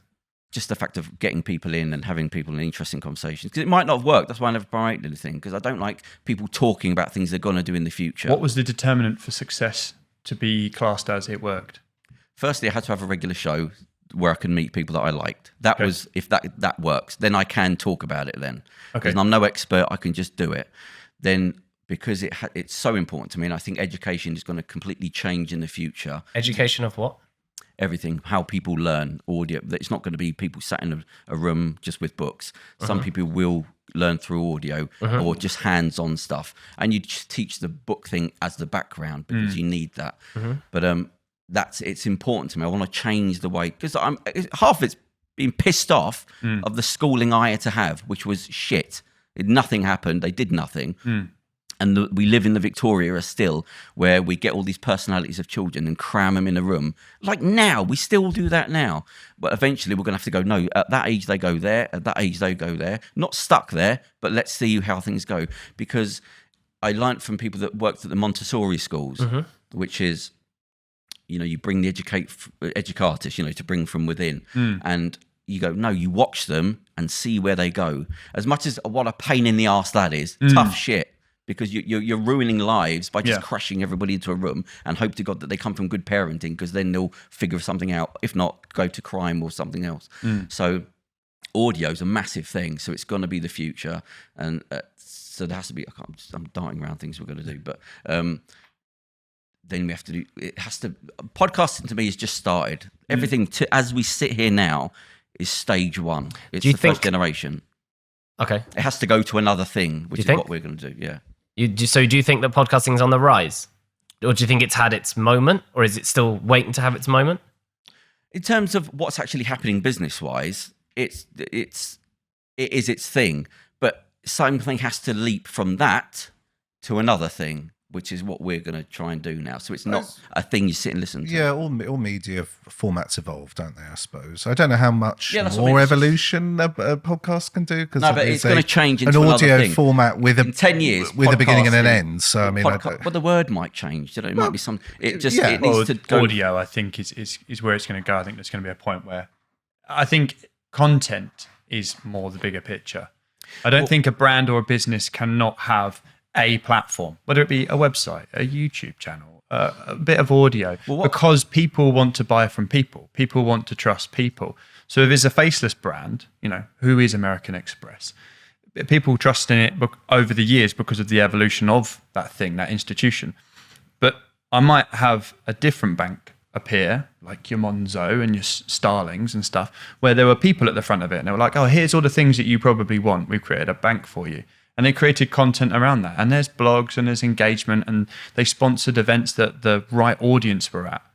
The content is where it's going, and how people consume and learn isn't necessarily audio or video or even textbooks. It's how that content is, whether that content is available or not is the real important matter. What I've implicitly picked up from you two that I've learned is I'm using catch-all terms to mean a thing. It's very naive. But it's actually, when you say that, so even when I'm saying podcast world, podcast building, that could mean another thing. The word might get dropped. It might not be a podcast. It might be, what I mean? You've been very kind to invite us here and, whatever, so I don't want to condemn you too hard. But my takeaway for you would be to, and I'm known for being pretty direct, my takeaway would be to really go away and think about the the social purpose behind this story, because you have a really my 2p on it is you have a really compelling story, a really compelling reason, a really good why that I really like and buy into. And I don't actually know anything. We never met before I turned up here, as I know nothing about it. I'm just trying to piece it together. But but there's so many things you're fronting it with that just, I mean, you've got to go back to the roots of this and understand the real true purpose of what you're trying to fix, because like this thing that we've just done, that's not, in my world, that's not a podcast. That's not going to make it as a podcast. I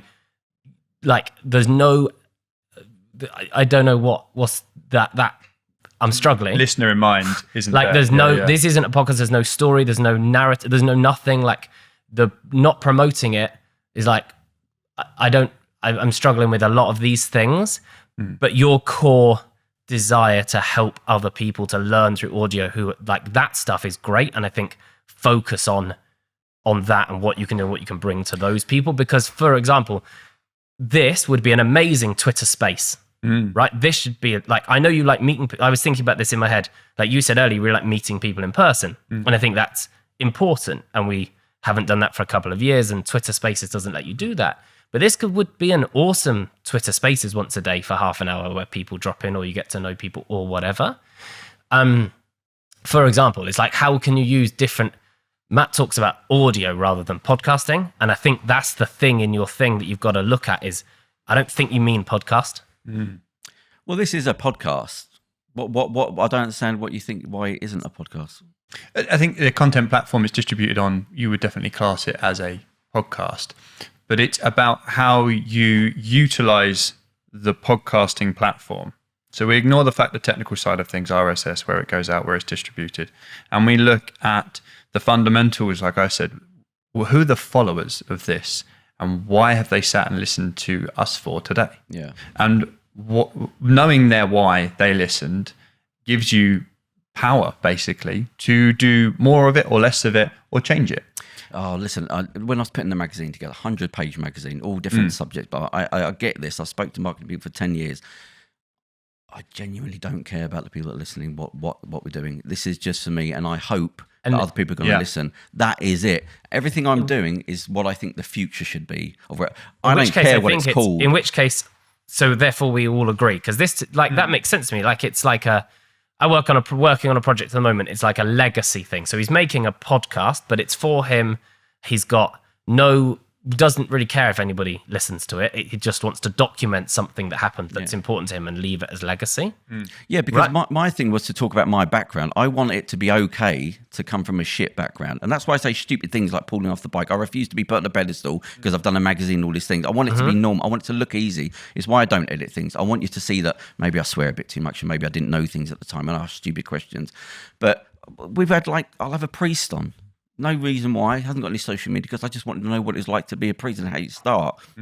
That is it. It was only when it started to go well that I thought, oh, you can make money from this. But all we got to do is pay the bills, pay people a good wage. And if something comes along, which it did, so then we can go for major investment to do a bigger thing, pull the government in. So if I were to leave here and tell someone else what this show's about, how should I describe it? It's an interview show. That's all it is.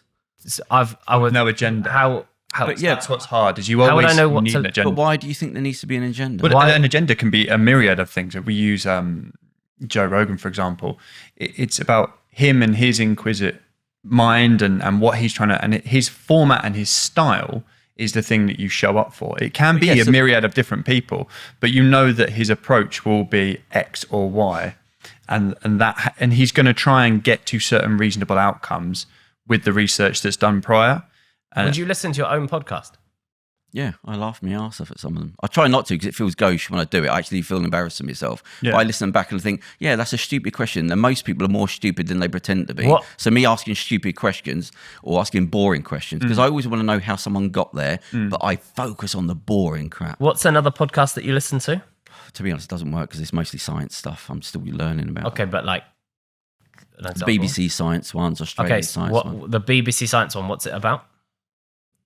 Well, it's just a quick Q&As on science. That's it. So all things to do with science. Yeah. And so you get the same host every week. Yeah. But every episode is Q&As around different stuff to do with science. Yeah. So at least then you know as a listener what to expect. Like every week is always going to be on the same kind of topic. So as a listener, you can decide, oh, I'm in a mood for something sciencey or something, or something else or whatever.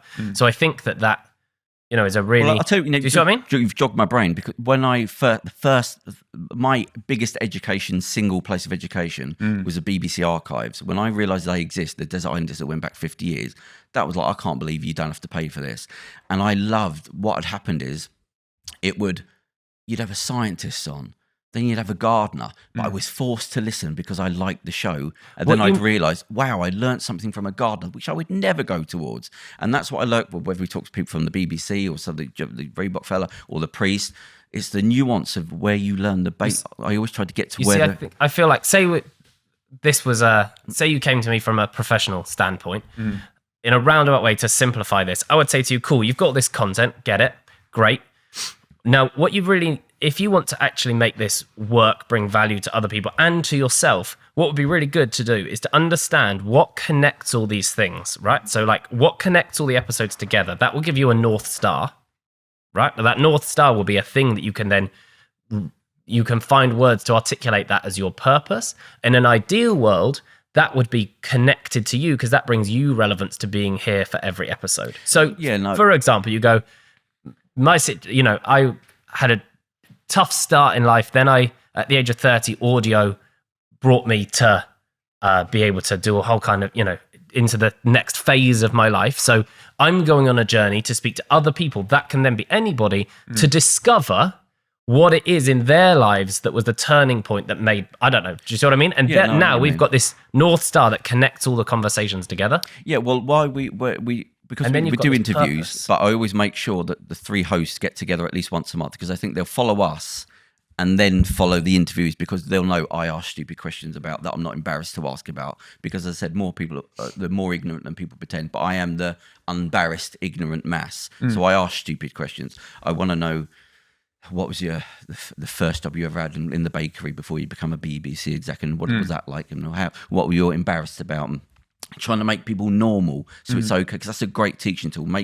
Take them off the pedestal. But we'd have the hosts, because then it is like you said, you follow the host and why the type of questions they ask, which is why I force myself to make it an embarrassment. Am I act stupid? Because then it makes it okay for other people. Well, I can do it if he did it. Because there's an investment in the outcome.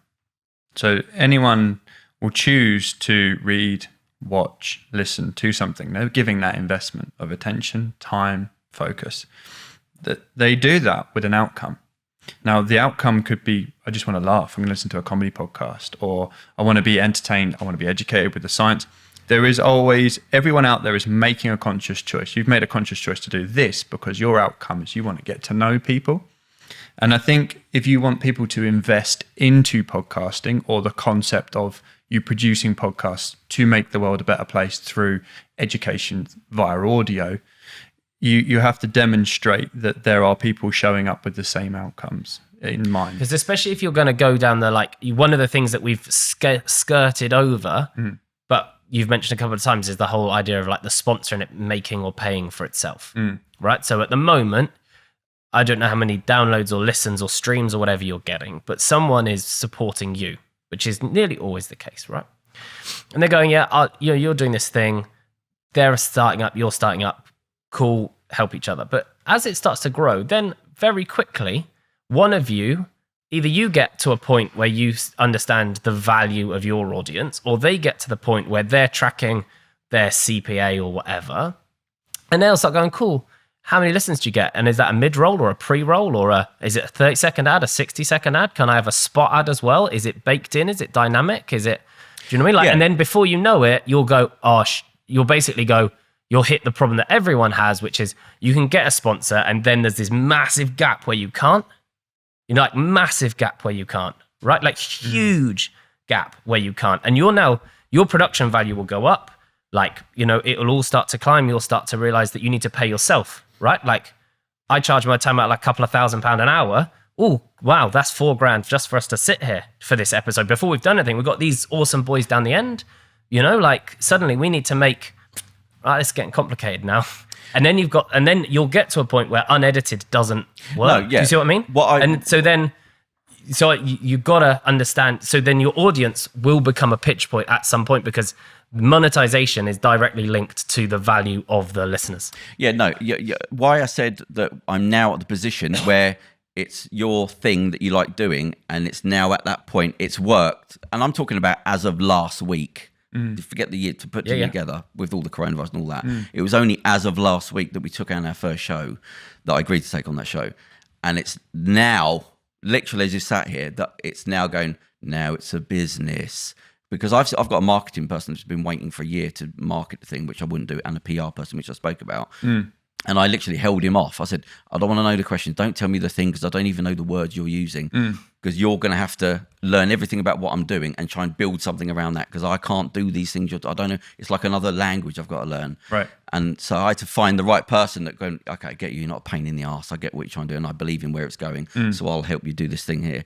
And I said, because I can't do it. You've got to do that thing. But it's literally as of now, where it's now the business, where it's go, okay, now it's a business. Now you've got to go this way, because they're saying to me, what about this? What about the thing? And I'm like, it's the outcomes, isn't it? You've got to answer what are your, it doesn't matter what the outcomes you say are, because I think everyone starts a business. Well, he's saying, I'm going to make these widgets, you need a tag. I haven't got one. He said, well, you fucking need one. Well, you see, the solution to more, one of the common misconceptions around podcasting is that more content makes things better, right?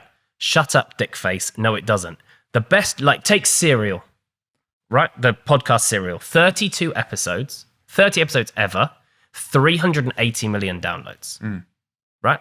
They didn't just keep making it into infinity. The number of people I know who go, oh yeah, well, I did 2 Instagram posts, and we won't get into why that isn't a thing, but we did 2 Instagram posts and we get 74 listens, and so we need to make some more episodes because that's going to help us grow. Mate, that isn't going to get you anywhere. 75% of your time should be spent marketing. Hard fact. Outcomes. So for every 1 hour you put into making content, you need to be putting 3 into marketing, because this is only a game of marketing. That's all it is, the whole thing. So that's what you need to, if you're moving into the production space or whatever, 75% about marketing. It's not about how this bit's easy. Look, this your man over there, he's got this it. isn't the work. This isn't the work here. I mean, this is the work, when we make a show for Sony, there's a team of 10 people work on it, and they'll spend 5 days doing research and question writing at a minimum. And then, there's talent prep calls, and there's all the other stuff. And then there's a week of editorial afterwards. But there's one piece of the puzzle. And then there's a month per episode, roughly. Let's do it by money. If it's a £10,000 episode, it's probably got a £40,000 budget attached to that £10,000 episode, right? Because the content is not the thing. But see, my thing is, I would do this without money. You can't. No. We can. We both started in the same space, working with hobbyist podcasters who didn't have the money, and they can go to the Philippines and pay $40 to have their podcast edited. And I've moved towards business and brand, where they need a voice. That is part of their marketing budget is podcasting. A lot of the clients I'm talking to. Here's the punchline. Neither of us make podcasts anymore. Now we do coaching and teach other people how to make stuff. What more can you learn than that? It's sitting here. Don't make 3 shows. Sack the rest off. Completely pointless, waste of time. Don't take, if we get invited to make a show and it has, and I'm not trying to be flash, I'm just telling you punchline, and it has a £10,000 an episode budget, we might consider it. Maybe. 98% of our resource goes into educating other people about the stuff that we've learned. Because production it's not a business. There's no money in it. But that's offer is production. So if someone goes, thank you for all of that, I don't want to do the editing, can you sort that out? Yeah, I'll sort that out. It's the back end offer. They come to me because they want to know how, and they want the confidence to create, and they want the confidence to, be themselves. I mean, this is a big point that you bring up. It's about personality. The brilliant thing about podcasting is it's about personality. People can just be, and they've got someone there for 45 minutes on average to listen to another person be themselves, ideally. And, that you can monetize that in a number of ways. I got a guy that did a podcast about the motor trade, and he had a client come out of nowhere after 4 episodes, and they've got a 15 grand a year project together. He's monetized. He hasn't got a sponsor. but the opportunity to sit in front of the mic and be himself has completely changed the way his business works. Everything is about the, like you keep saying, like it's the opportunities that come around it. Yeah. And the production piece, it's like, the people in the Philippines or whatever, it's so easy. And the challenge, like I said earlier, is these two extremes.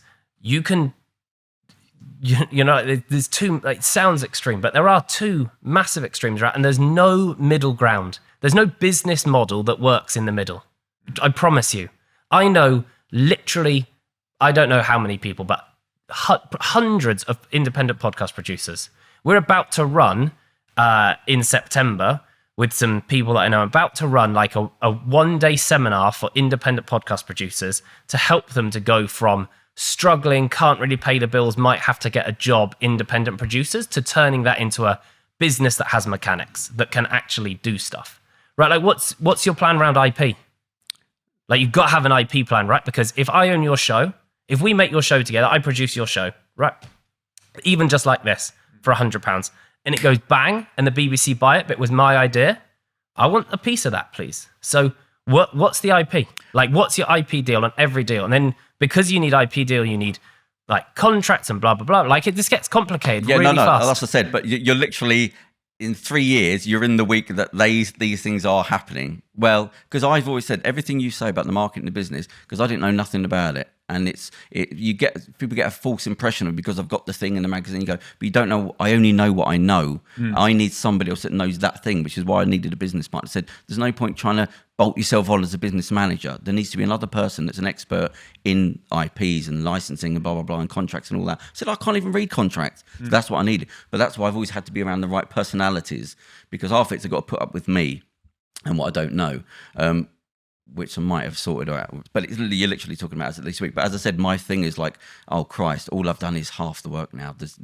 Now it's the world you're living in, and it's not that thing that you like. I think I see there's a good point. Your story is a great start. Your story's amazing, well, and what you want to do long term is revolutionize the world through audio, and help people utilize audio to change their lives, and yeah.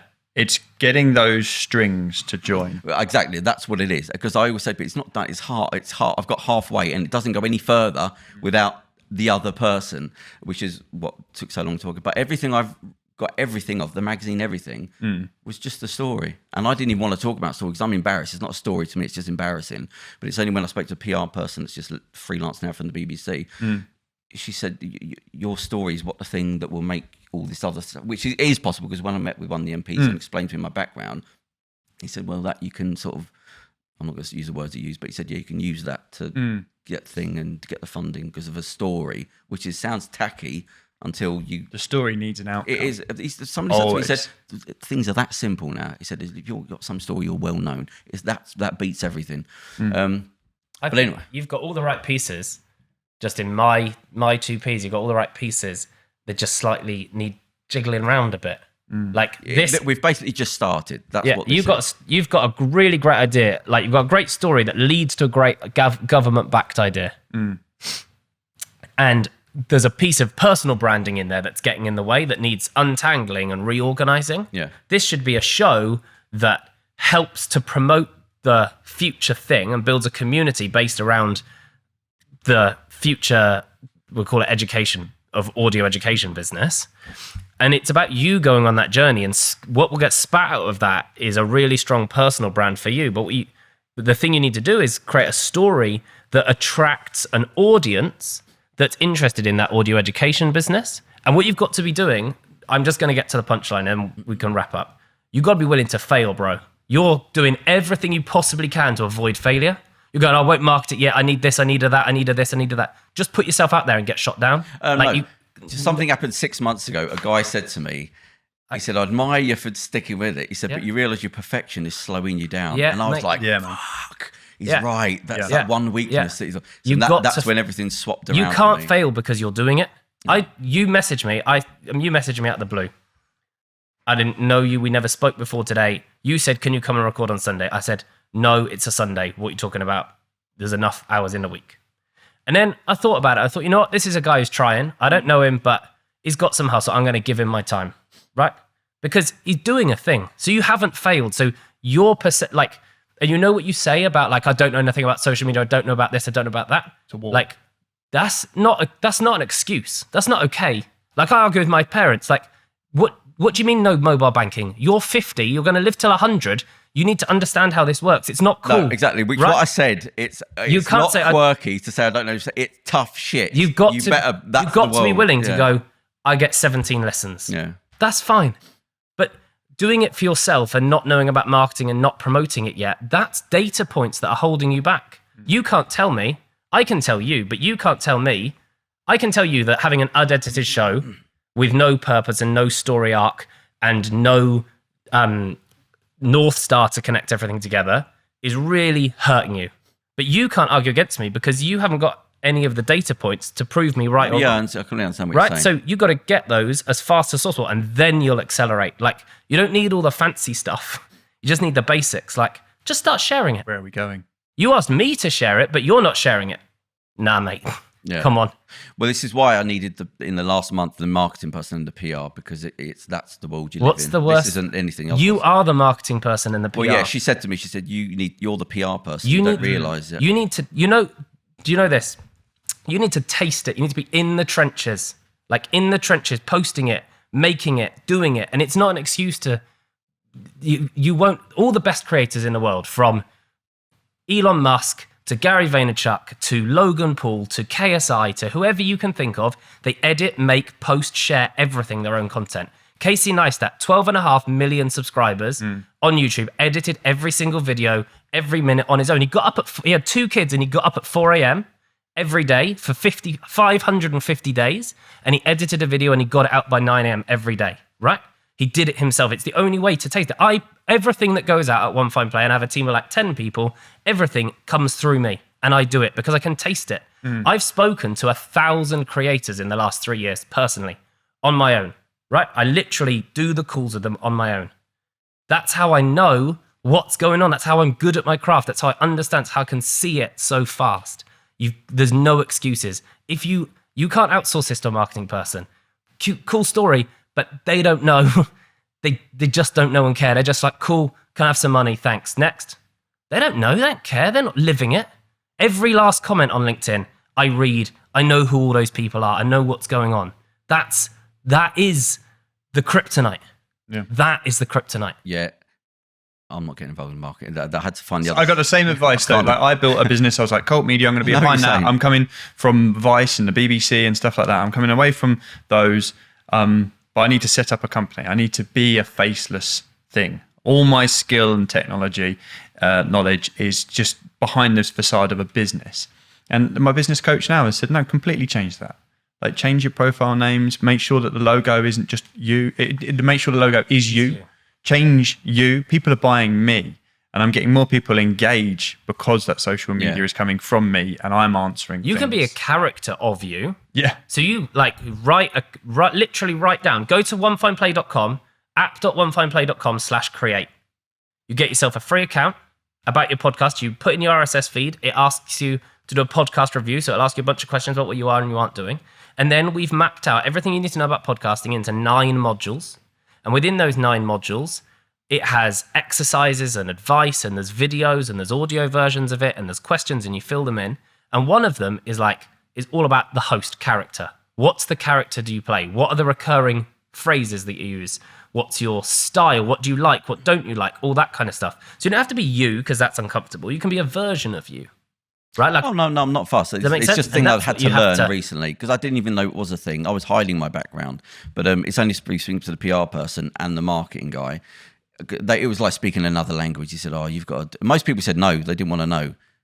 But then the people that did get involved said, okay, you've got to rejig. You are the person. You keep trying to put... And the marketing guy said, you need to answer questions. You need to look forward as well. Like, is this what you want to teach people to make?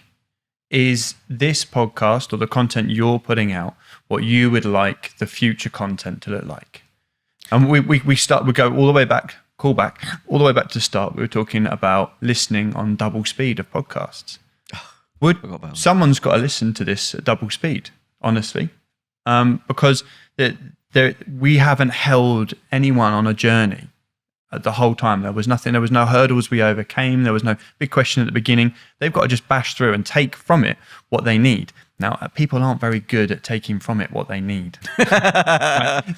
People like a little bit of hand-holding. It's nice. We as the creatives and the creators, we have a responsibility to take people on that journey. Yeah. Because you could look at any phrasing and it could be misconstrued in any different way. Yeah. That's why editing helps, right? Like even in an edit, this is now, hour and a half, you stick some signposts in, right?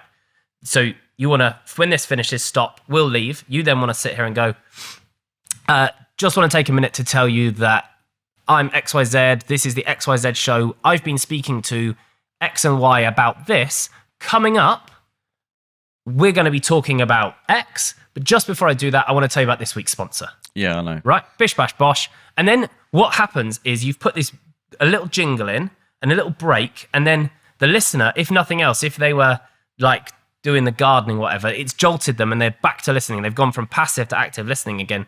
You keep them hooked. You've got so much more chance of getting them through the episode. A nice link there. You're welcome. Because I would like to say thank you to Therese, who sponsored the show with her collagen water. The reason you should know by now why we have certain sponsors on, but it was because I actually bought this drink. You can only get it in Holland Barrett at the moment. It's a northern-based drink. It's the collagen water. Sounds gimmicky, which I thought it was. And she explained to me that most collagen comes from beef and pork, which is cheap because it's cheaper. Well, this is marine collagen, which is a lot more expensive because you have to get it from fish.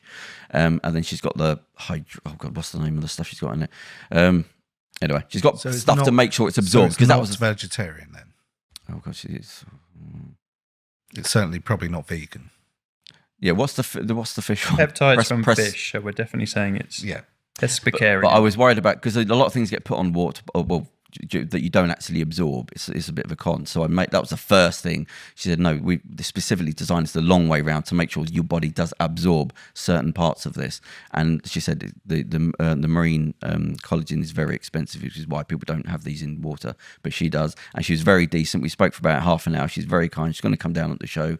So I'd just like to say thank you, Teresa, very much for doing that. So is it very nice? Oh, you drank the other water. How's your drink? Lovely. I've got to say your skin's looking better since you've come in. It might be the show, might be the heater. The fine lighting, yeah. But listen, I want to sincerely thank. I never ever, and I say this sincerely, I never look past the fact that you've had to come down here and on a Sunday. I almost feel guilty about, but it's for me, but you're not getting anything out of this. But so sincerely, thank you. I've learnt a lot. I'm always listening, and I always take stuff away. So every time I meet someone, I think, right, I've matured slightly from the stuff that you've been kind enough to give me. Not everything, but it's a filtering off process with me. So I'd like to say sincerely thank you to both of you. And when are you getting married?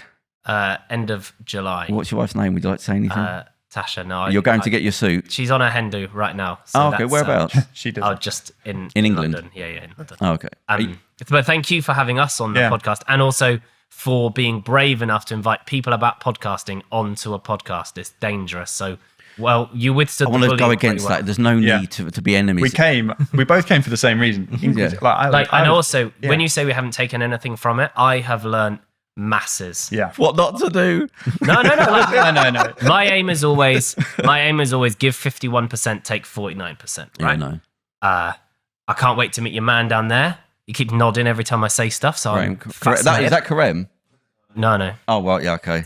Well, we have another guy, young David, but he couldn't be here today. And Matt and I are going to grab a coffee before we leave. So, thank you so much. I think let's make London the home of what podcasting should be. Don't make me move back to London. Or what podcasts turns out to be.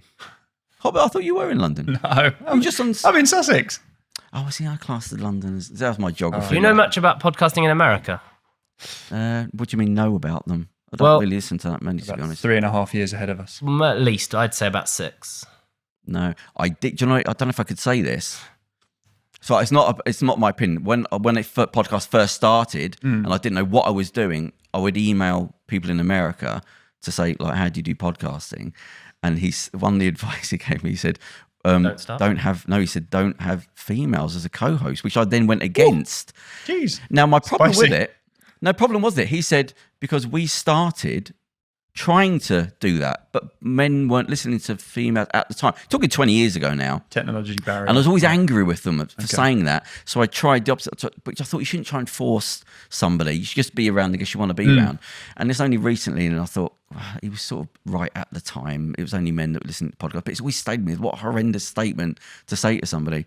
But my favourite things gave me any self-esteem was being at the BBC, having a meeting, trying to explain to them podcasting, and they were not. They were embarrassed. They're all over it now, though. I was going to say they definitely get it now. They were embarrassed. Now, yeah. They were so sweet as well. So, it was. I can remember the meeting, and when I said about not editing it, it was basically the visor came down. He said, "Well, this is the end of the meeting," and he did say I should. He was very sweet. He said I should.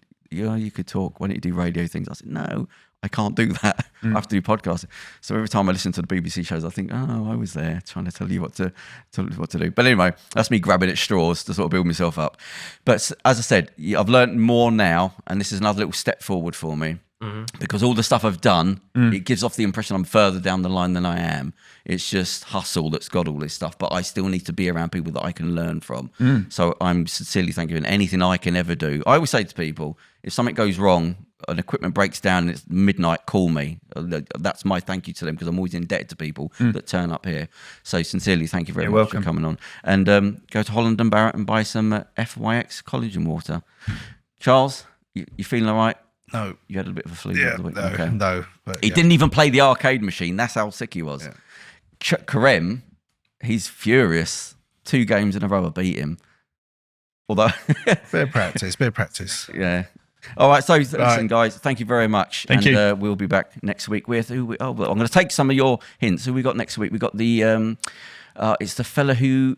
implemented the Modern Slavery Act and the CEO of Unseen, the people trafficking company. So we're going to, if you want to know where the Modern Slavery Act came from, we'll tune in next week on the Via Luce podcast. Hit it, Kerem.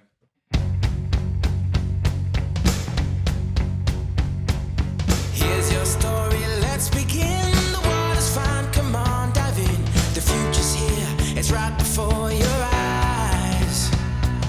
Step by step, you're on your way. Welcome to a brighter day. Don't you know it feels good to be alive? You could be larger than